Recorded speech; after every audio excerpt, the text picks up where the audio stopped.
How did ancient storytellers create creatures so enduring that we're still writing about them thousands of years later? Well, after more than 2 decades of world building and writing fantasy stories, I've reverse engineered what makes certain creatures transcend time while others fade into obscurity. And in this video, I'll show you the psychological blueprint behind 9 of these timeless mythical beings. The first one kickstarts our journey with a crucial question. What would you sacrifice for eternal life? Picture this, a lonely castle perched atop a desolate mountain. Inside, an ancient being sits in a lavishly decorated study, writing memoirs that span centuries. This is no ordinary monster. This is a creature that has witnessed empires rise and fall, loved and lost countless times, and carries the weight of eternal life on its shoulders. In 1897, Bram Stoker introduced Count Dracula to the world, but vampires had been haunting human imagination for millennia. From the ancient Mesopotamian Lamashtu to modern interpretations like Edward Cullen, these creatures have evolved far beyond their horror roots. What's particularly fascinating is how vampire mythology has evolved across different cultures. In ancient Mesopotamia, the Lamashtu was a female demon who preyed specifically on pregnant women and infants, a reflection of the terrifyingly high infant mortality rates of that time. Medieval European vampires were often depicted as bloated, red-faced peasants, a natural result of decomposition, but interpreted through the lens of superstition.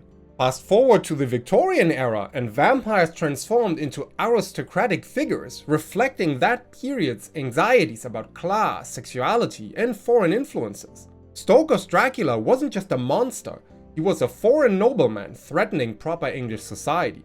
This marked a crucial shift in vampire mythology. They became seducers rather than just predators. I mean, think about it. What makes vampires so compelling isn't just their immortality, it's the price they pay for it. Every drop of blood they drink is a reminder of the humanity they've lost. Every sunrise they hide from is a symbol of the natural world rejecting them. This internal conflict creates incredible opportunities for character development. Consider creating a vampire character who maintains a journal spanning centuries, showing how their perspective on humanity has evolved. Must choose between saving someone they love and maintaining their centuries-old secret. Struggles with watching generations of mortal families grow old and die. Or one that grapples with whether to turn a dying loved one, knowing it will damn them to this same eternal existence. The possibilities are endless as long as you maintain that central tension between power and humanity. But while eternal life represents a conscious choice between humanity and power, our next creature shows what happens when nature and civilization violently collide in a single form.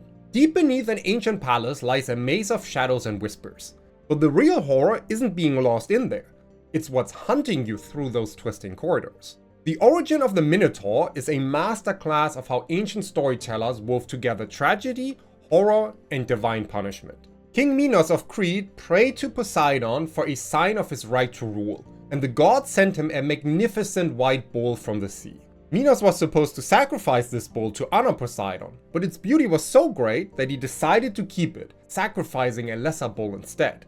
Poseidon's revenge was both cruel and poetic. He cursed Minos' wife, Queen Pasiphae, with an unnatural passion for the bull. The queen then had the royal inventor Daedalus create a hollow wooden cow so she could hide within and satisfy her divinely cursed desire. The result of this union was the Minotaur, a creature with the head of a bull and the body of a man.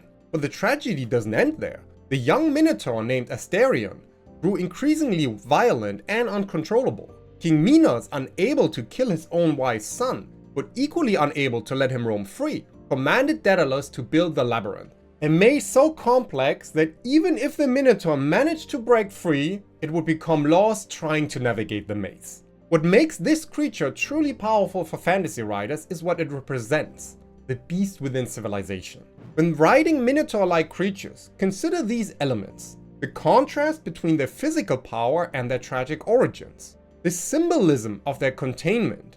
What is your story's version of the labyrinth? Then there's the question of responsibility. Who are the real monsters? The creatures or the creators? And what about the duality of their nature? How does being caught between two worlds affect them?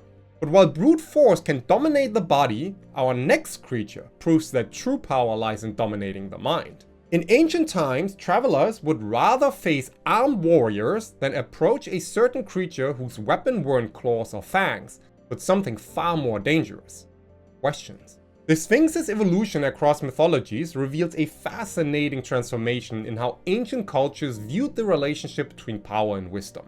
The Egyptian Sphinx, known as Abu al-Hol, or Father of Terror, was a solar deity representing divine power merged with royal authority. These massive creatures carved from living rock guarded temples and tombs not with riddles, but with the silent authority of the gods themselves. But it was the Greeks who transformed this silent guardian into something even more terrifying, a creature that could strip away not just your life, but your intellectual pride.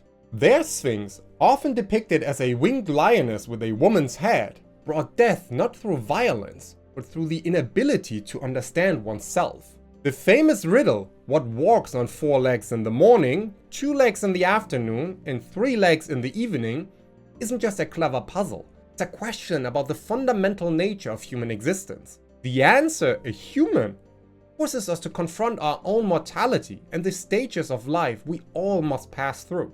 Here's how to use this in your own writing. Place a Sphinx-like creature at a crucial point in your story.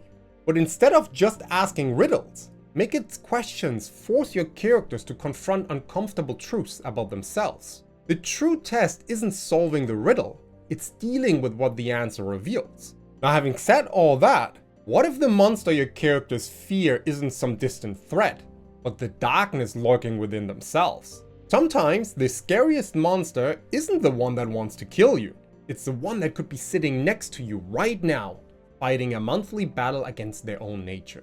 The werewolf myth has particularly dark historical roots.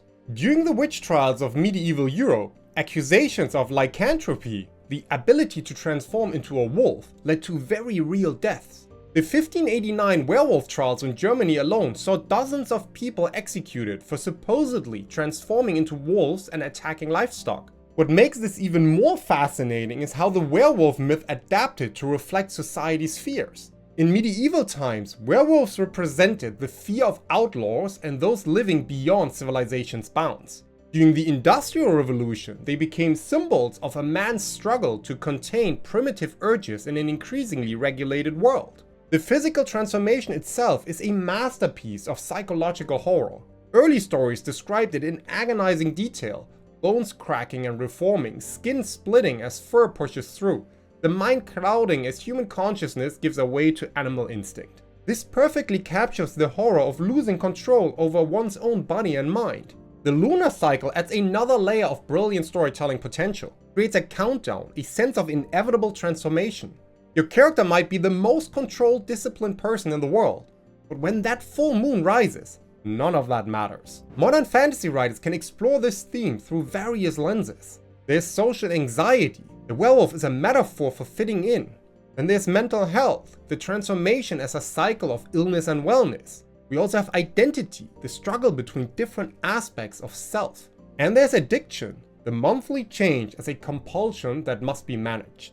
Consider writing scenes that explore the in-between moments. A character checking the lunar calendar while planning a first date. Someone installing extra locks on their doors, not to keep others out, but to keep themselves in. Or a parent trying to explain to their child why they can't attend their full moon night school play.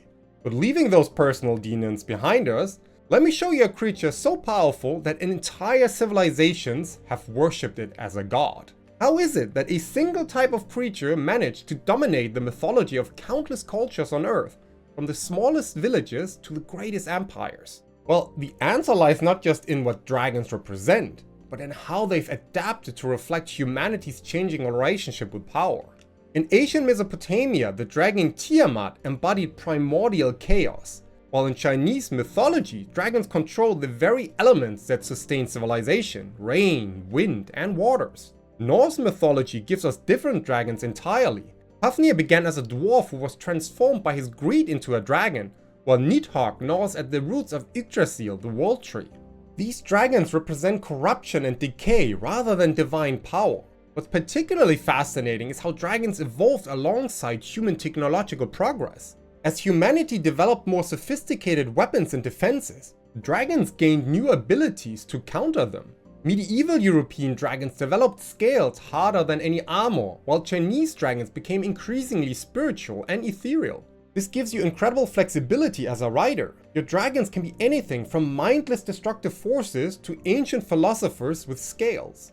They can hoard gold because they're greedy or because they understand something about wealth that humans don't. Now, if you found anything useful in the video so far, please consider giving it a like to help me grow the channel. Thank you. Moving on. In a world of monsters and titans, sometimes the most compelling beings are the ones that represent hope.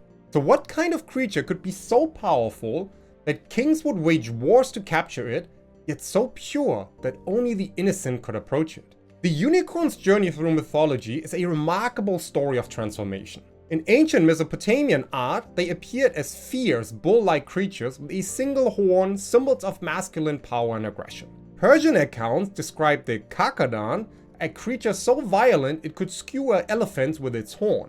But something fascinating happened during the Middle Ages. Christian symbolism transformed the unicorn into something entirely different. The violent beast became a symbol of purity, with its horn believed to purify poisoned water and heal the sick. This transformation wasn't just artistic, it reflected a fundamental shift in how medieval society viewed power.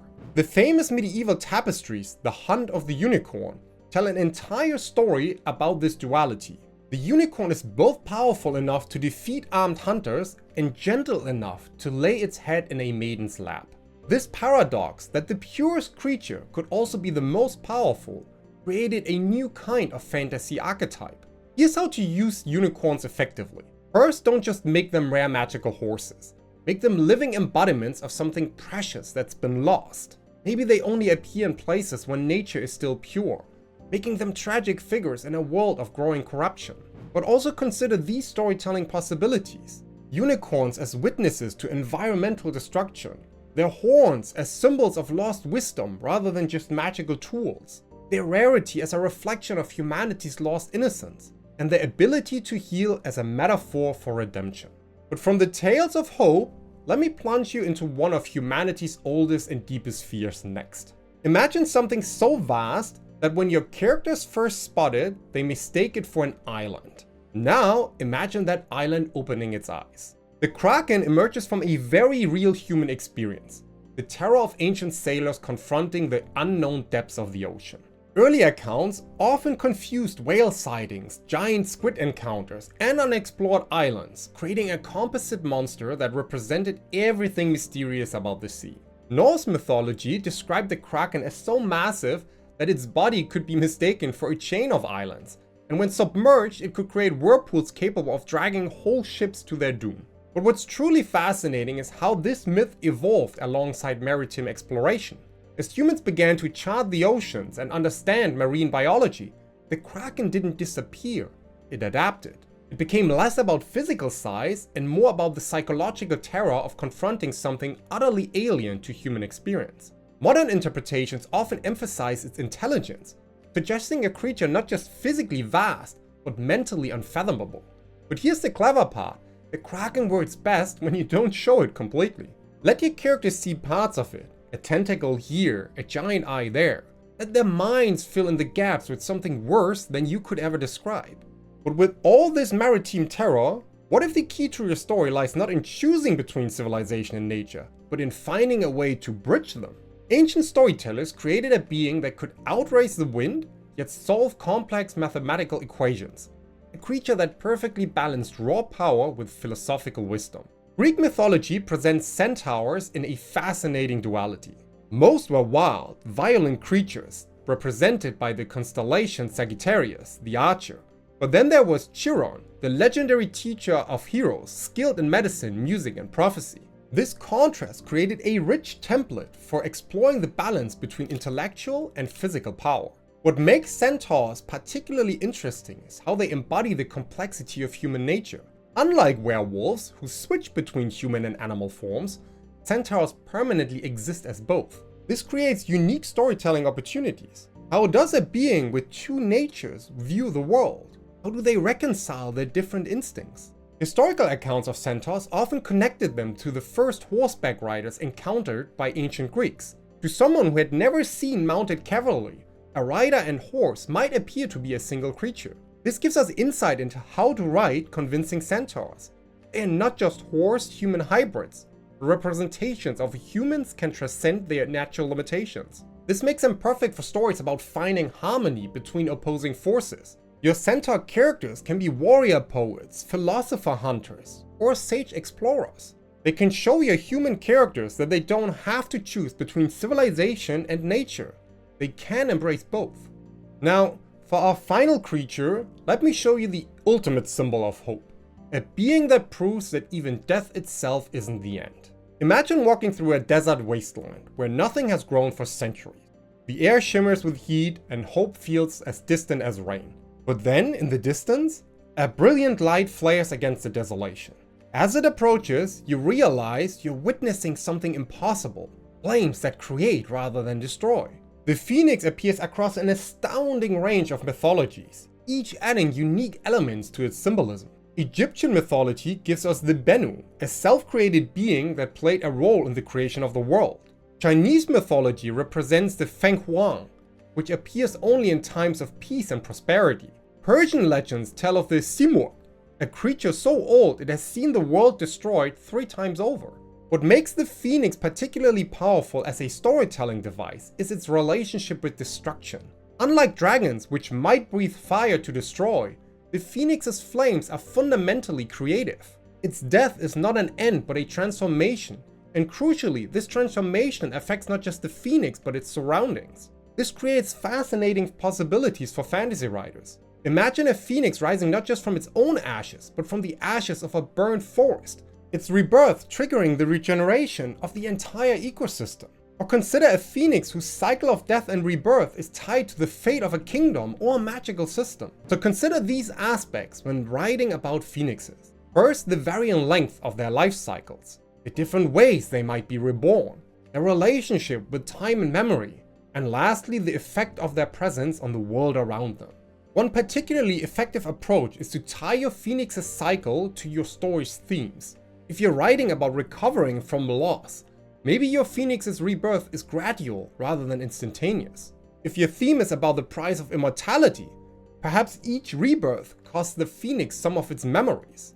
Think about it, every time a phoenix burns, it chooses to endure that pain because it knows something better will emerge from the ashes. That's not just a cool magical ability, it's a powerful metaphor for transformation and growth. All of these 9 creatures have endured for so many years because they represent something fundamental about the human experience. They're not just monsters or magical beings, they are mirrors that reflect our deepest fears, highest aspirations, and most profound transformations. But when embedding mythical beings into their stories, many fantasy writers make the mistake to only focus on world building, neglecting the creation of proper lore. So to make sure you don't fall into that trap, shattering the potential of your unique creatures, watch this video here next where I explain the difference between world building and lore and share with you how to combine both worlds for the best results.